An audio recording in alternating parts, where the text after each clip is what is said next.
We are doing the first time we are doing a remote for autosportradio.com. We are in the Grand King Race Shop, so as you will have seen at the intro.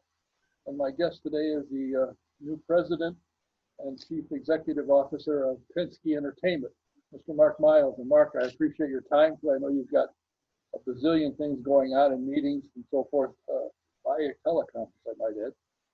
How has your job changed since maybe October, November, when it was decided that the Hulman George family would turn the stewardship of the Indianapolis Motor Speedway and sell it to Roger Penske? How has your job changed? Well, good morning, first of all. It's great to see you, even if remotely, and to know you're healthy. I hope your whole family is, and to know that you still got people who can dial in, and hopefully we're not alone in this conversation. I hope everybody's making the most of a difficult situation. But to your question, I would just, the thing that comes to mind is just wide open. I mean, it feels, Roger's work ethic cannot be exaggerated, and his attention to detail cannot be exaggerated. And so for me and for all of us, I feel like it's pretty consistently 16-hour days. And for the most part, it's 7 days a week. There's really not much difference in the way we work on a Sunday or a Saturday versus a Monday or a Tuesday. There may be a little more slack in the system, but everybody's pretty much working around the clock. And it's really, on the one hand, obviously, it's an incredible effort for everybody.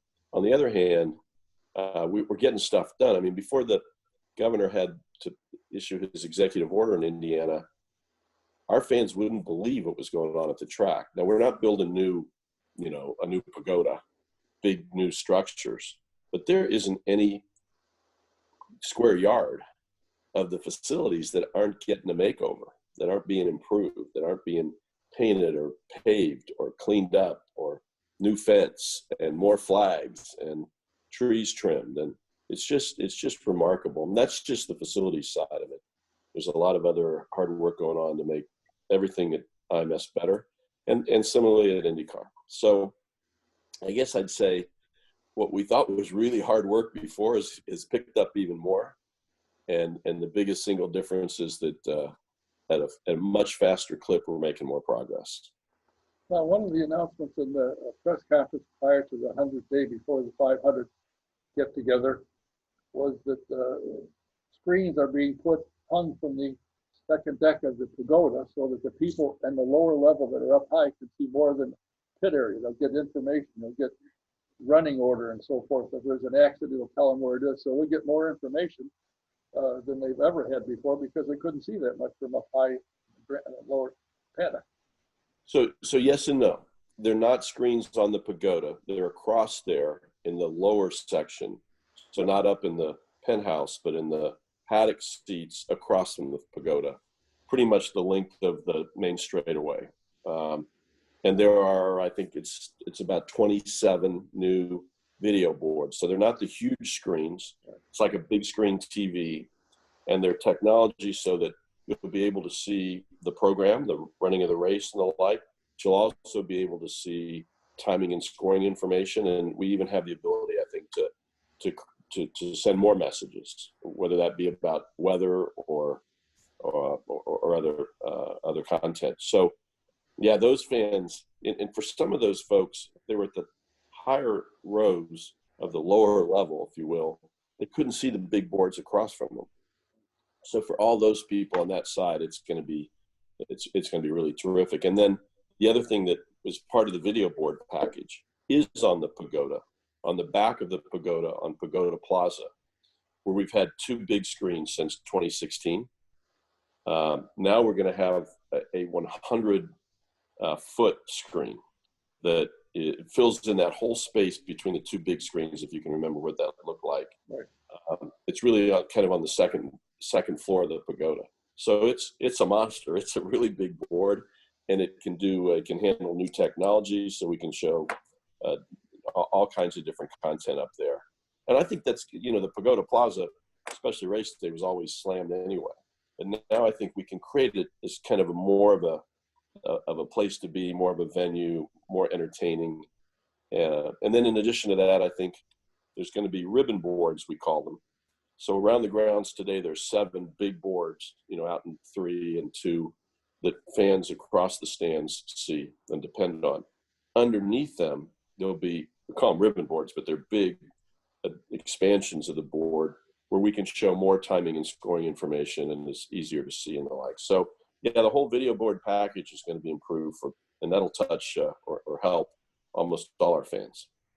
The interesting thing is Roger is making an over-the-top effort to make the experience for the fan coming in something like they've never seen before. He wants the fan to experience the entire event and the thrill of what it's like to be at the Indianapolis 500 and the greatest single-day sporting event in the world. There's nothing that he isn't looking at, from what I can gather, that will help the fans that he hasn't looked at or thinking about. That's exactly right. His attention to detail is second to nobody's I've ever had any contact with. And his orientation for all these improvements is that it's better looking, cleaner, and functions better for the fans so that they feel appreciated, and the place needs to feel like what it is, which is the finest racetrack in the world. The concerts currently that were scheduled for May have been canceled. Are they looking at replacing them in August when the 500 does hopefully run? You're right about the first point. So we had the Snake Pit concert on race day, and we had the Legends Day Country Western concert on Legends Day, which is Saturday, and the Carb Day concert part of the whole day of Carb Day on Friday. We decided we needed to just cancel them and to not try to reschedule them for this, I almost said May, this August. And that's really because, look, these are incredibly fluid, dynamic times.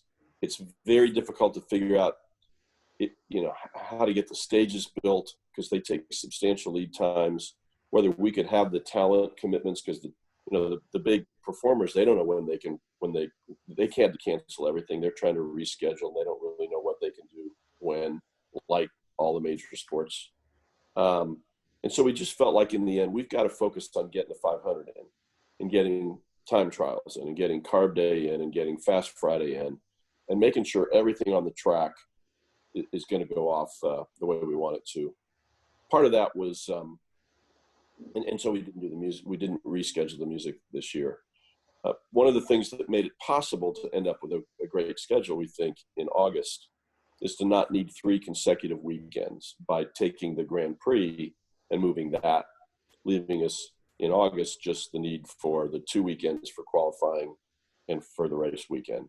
We did that, as you probably know, and your what are we? Viewers probably know, by moving the Grand Prix to go on Saturday, July 4th, on the Brickyard weekend.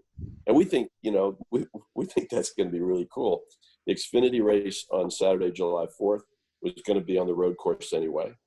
And now for the first time, I think ever, anywhere, as far as I know, you'll see Indy cars racing that road course and then Xfinity cars, and all that's going to be on NBC television. So it gave us the ability to condense the Indianapolis 500-mile race-related scheduling to 2 weekends, whatever that is, 9 days probably, and still get the Grand Prix in a pretty novel way. The question that's come up, as I'm sure you've heard it 100 times, I certainly have, is on the weekend when the Indy cars will run on the road course with NASCAR. If you have a Browns badge for the GP when it was connected with the 500, it was good. Will it still be good for the Grand Prix access to the garage area as it's intended? Yeah, we hope so. We're trying to figure that out. It's really not just the badges. There are also some people who had bought reserve seats for the Grand Prix and reserve seats for the Brickyard weekend, including Xfinity. So they had 2 tickets. We got to merge those into one. There's a lot of work to be done to sort out all the details, if you will, of that. But obviously, we want people to be able to get the benefit of what they bought, given that we're going to run the race. Monday was probably a tough day for you in particular, but for the management and all, you had to lay off some people. Is your PR department still functioning, and your sales people are still there performing, which they seem to have done quite well with, actually? Well, I'm trying to think. There's probably no area where there aren't some people staying home right now. That doesn't mean that they're not coming back. It's more of a layoff. And so while I can't tell you that every person is working full-time from home every day right now, we do expect the people who were temporarily furloughed to be coming back whenever the demands of the business require it. But saying that, I think we're getting a lot done. I think we're dealing from IMS with all the Indianapolis Motor Speedway related questions from the media. And I couldn't be more excited really about the marketing and communications people putting on the iRacing event last Saturday.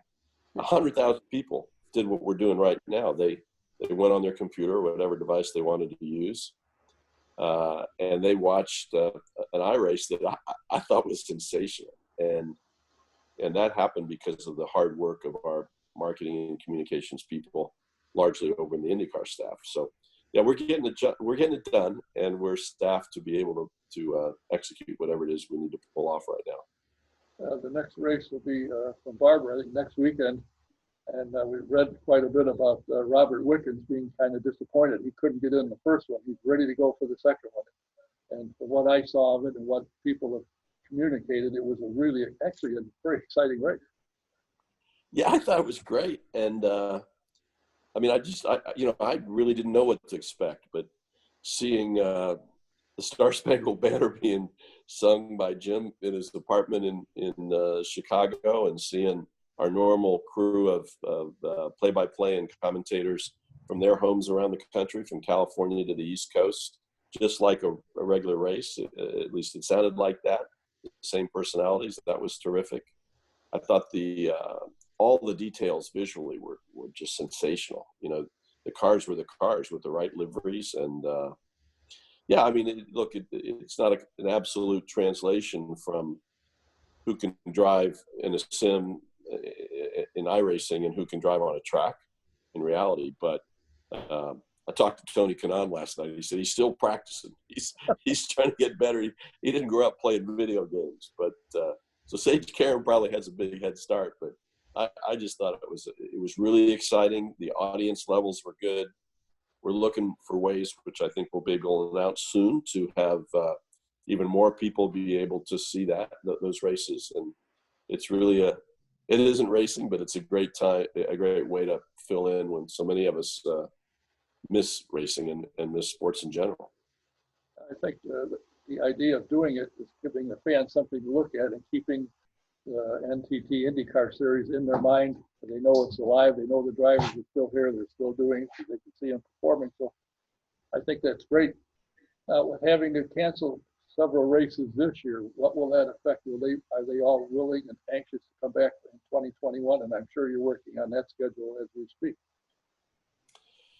Well, to be perfectly frank, of course, we had any number of draft 2021 schedules before this situation came up.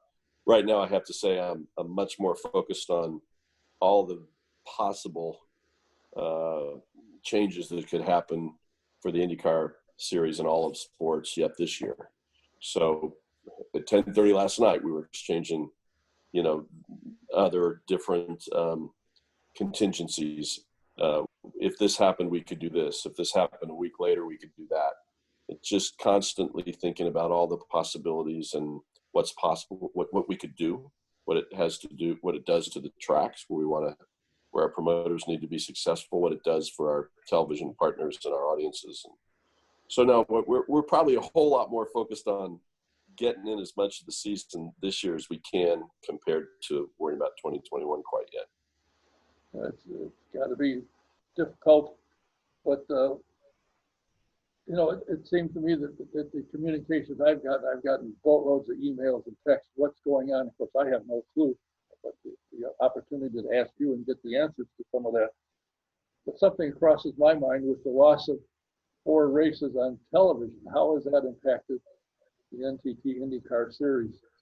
Because I'm assuming since they're not on television, there's nothing there, which got to hurt a little bit. And the thing that impressed me also, I read a week or so ago that Roger is working very diligently to get some of the payouts that would be coming from racing to the team so that they can keep themselves above board. There's a number of teams that are smaller teams that don't have the budgets that some of the 3 or 4 of the big ones do. And I think he's making headway with being able to help the smaller teams, all of them in general, but the smaller teams to keep going until the season resumes. Well, let's take both the television question and the how do we support the teams question and try to go through both of them. On the television question, we said we canceled 4, but we also announced when we announced the rescheduling of May to August, what we thought the IndyCar season might look like. And in that release, we said, we think we can go back to St. Pete, and maybe that'd be the finale in October. So it looks pretty good. It's a little early to say. They're still, as you can expect, like every community, trying to work through their today's issues.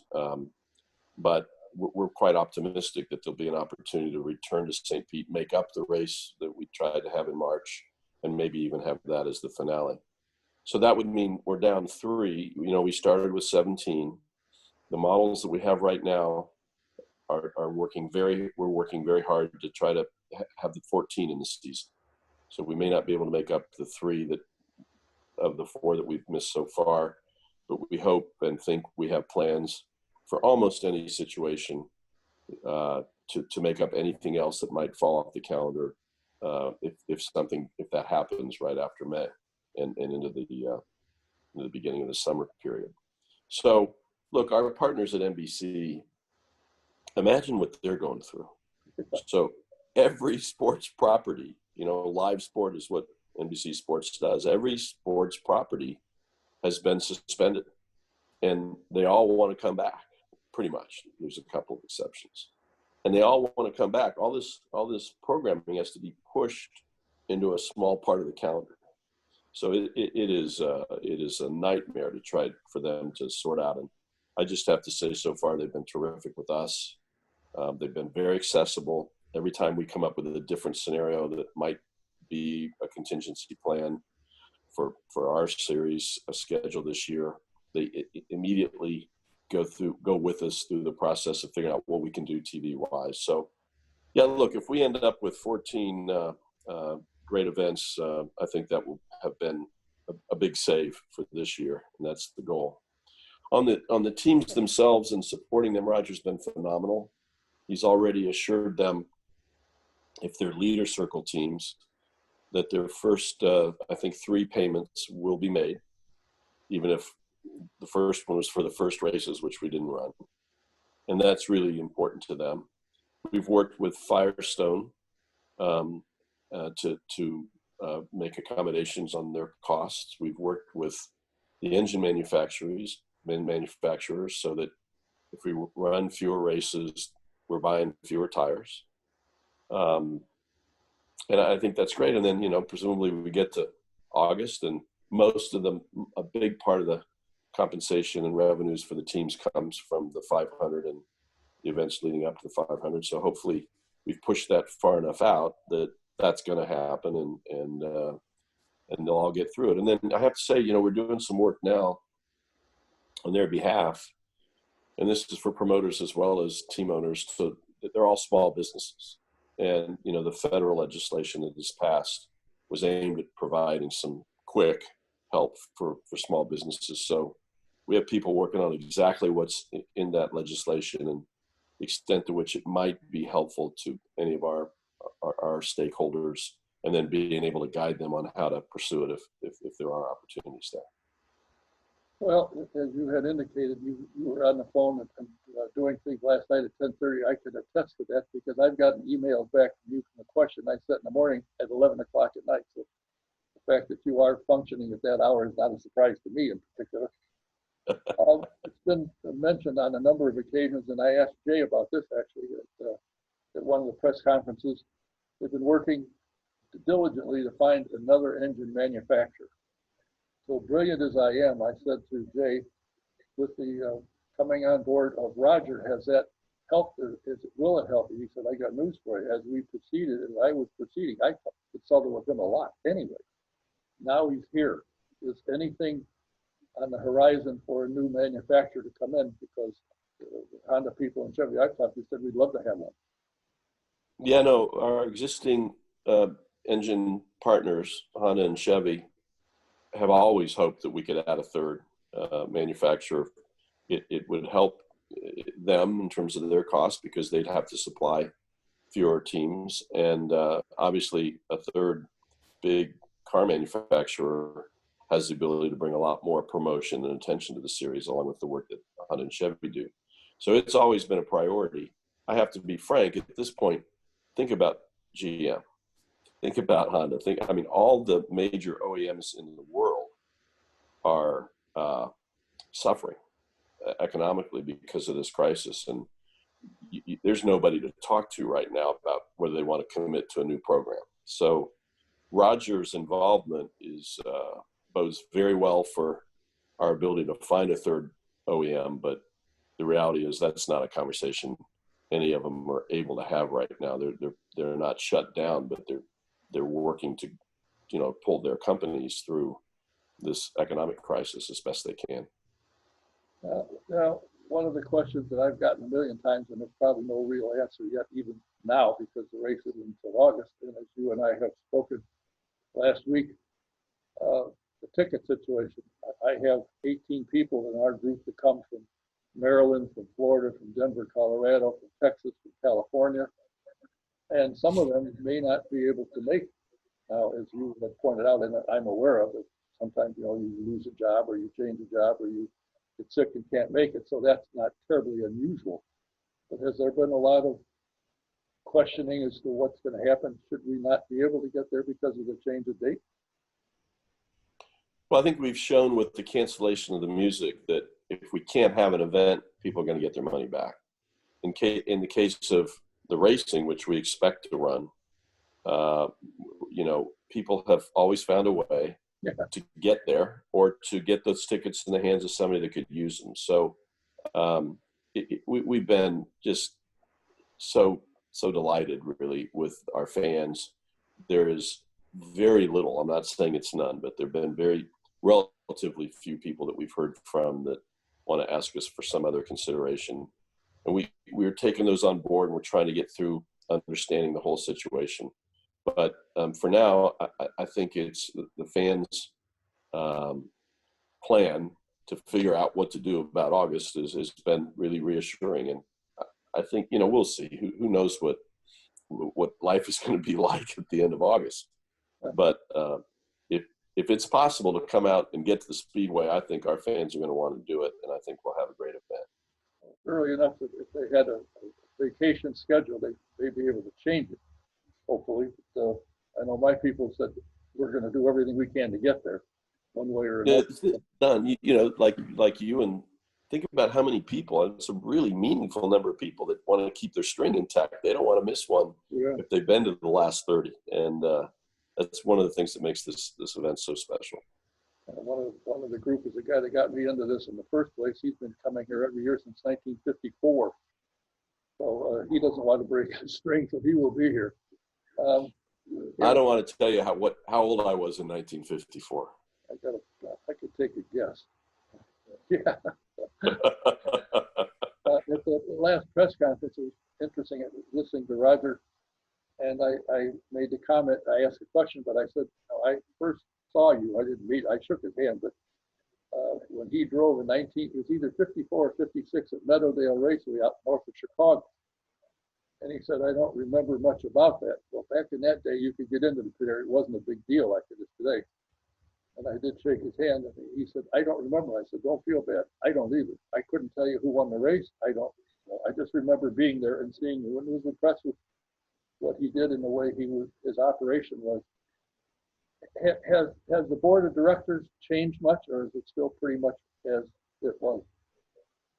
Well, no, the board that we had with the Hulman Company effectively was dissolved. Those folks resigned from the board when a new board was constituted for under Penske, and the board that was put together to meet the legal requirements for a board when the sale was confirmed or was completed really is myself and Roger and a couple of his insiders, including his son Greg.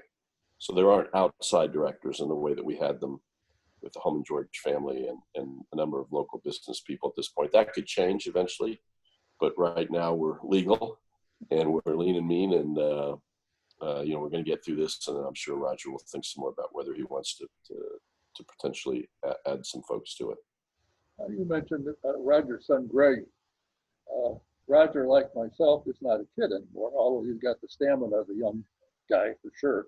In fact, strangely, one day I asked Al Sr., who drove for him, I said, when the heck does Roger sleep? He said, on a plane.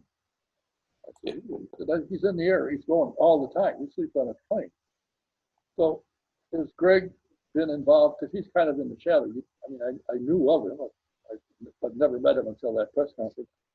Is he in the position that when Roger says that's it or whatever happens, he will step in and speed with what is going on? Well, I don't know what Roger's innermost thoughts are about his succession plan, but I do know Greg, and he is a director now of Penske Entertainment, and he is very engaged. He tries to come in as often as he can when Roger comes in. Roger's coming in, well, not right now, but until this, he was coming in at least a day, sometimes 2 days a week, just to work on our properties. And Greg would often be here or be checking in by phone. And I talk to him pretty often. So he knows the place now a lot like we all do. He knows our media arrangements. He's a very successful businessman in his own right. And he reminds me a lot of Roger. He's got a lot of the same hard drive and attention to detail and ability. So again, I don't know what happens in the future someday. Right now, we're trying to get through this week and next week and this calendar.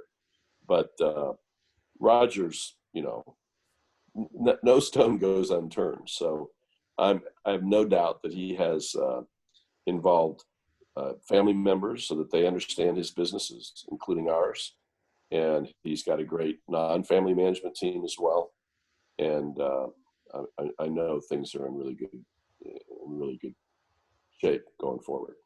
When the Indy Racing League started, one of the team owners at the time was Jay Penske, his youngest son, and I had him on the program.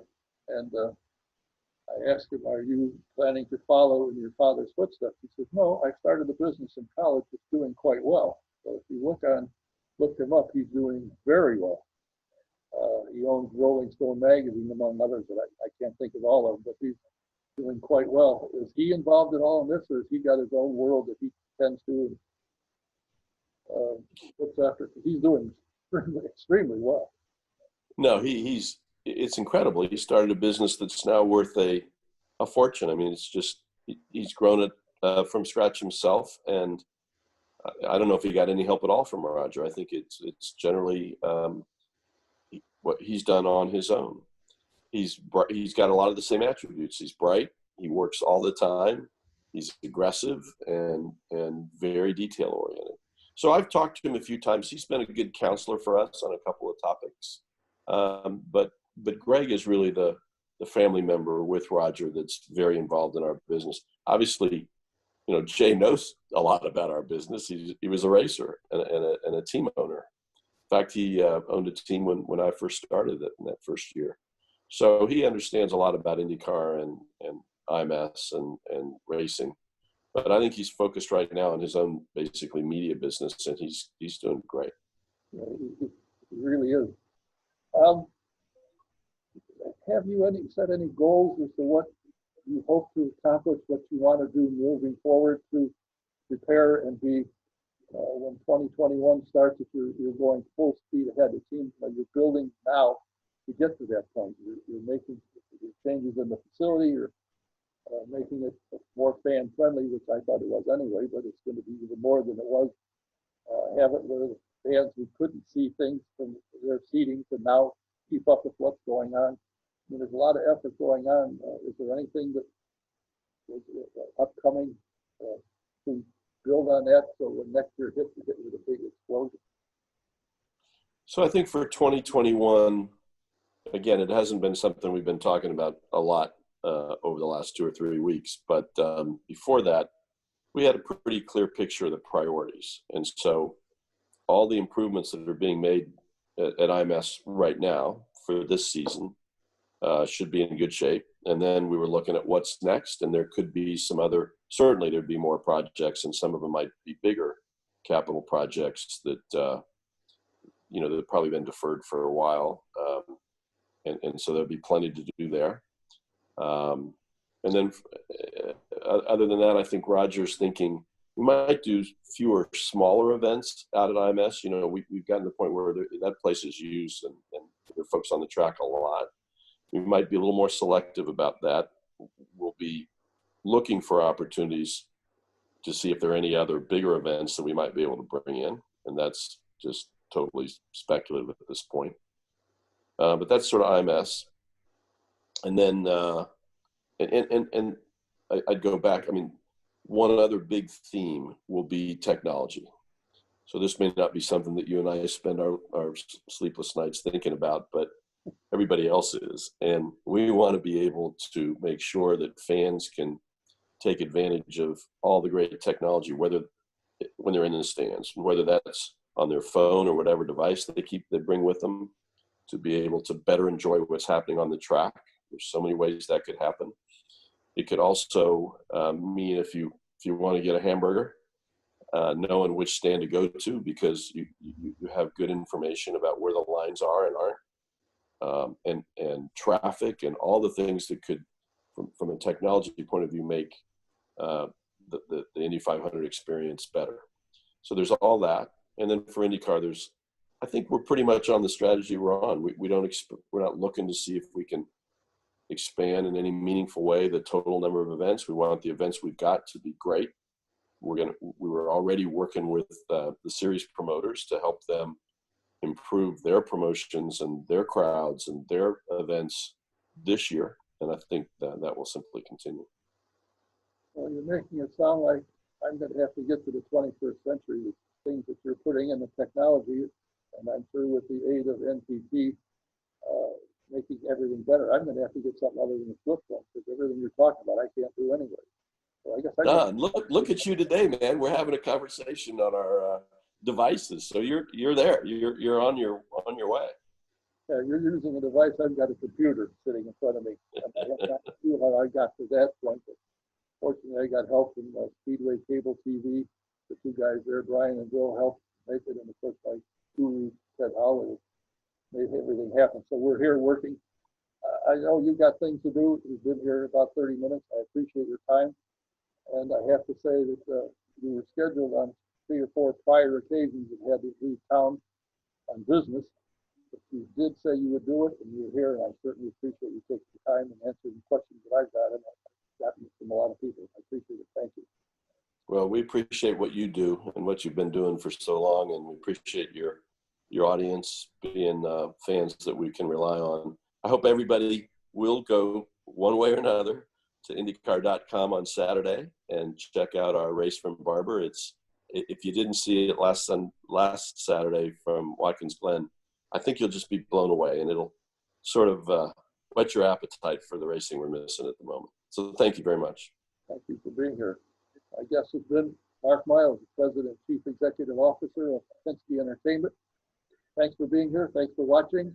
Until next time we're on, and I'm not sure when that's going to be, because we're going to now be able to use this method of streaming. We'll get some other guests who have the ability to use Zoom and have conferences and keep our program going. Thank you. Thanks for listening. Thanks for watching. See you next time. Thank you. Got to remember our sponsors. The Gilbreys, as everyone probably knows by now, is closed, and they're not doing carry-out because there's some remodeling going on. So when you get there, when they finally do open, I think you're going to be surprised at what they have, what they're doing. also want to thank VP Insurance, the backer. If you need insurance, call them. They can help you out in many ways, and you can go to their website, VP Insurance, I believe it's vpinsurance.com, and see what they have, what they can do. I also want to mention SDRA and thank them for their support and their shutdown as well. But I think very soon we'll have Tony Terrell on, talk about what he's doing and how they're coming along. And that's about it for now. I want to thank you. Oh, I need to thank Bill and Stephanie Throckmorton for allowing us to come in the Grant King Garage. This is a working museum that you can come into once things get back to normal. You get a chance. Come on by. But again, wait until everything's open. Till next time, Dante saying thank you for watching. See you next time. Good night.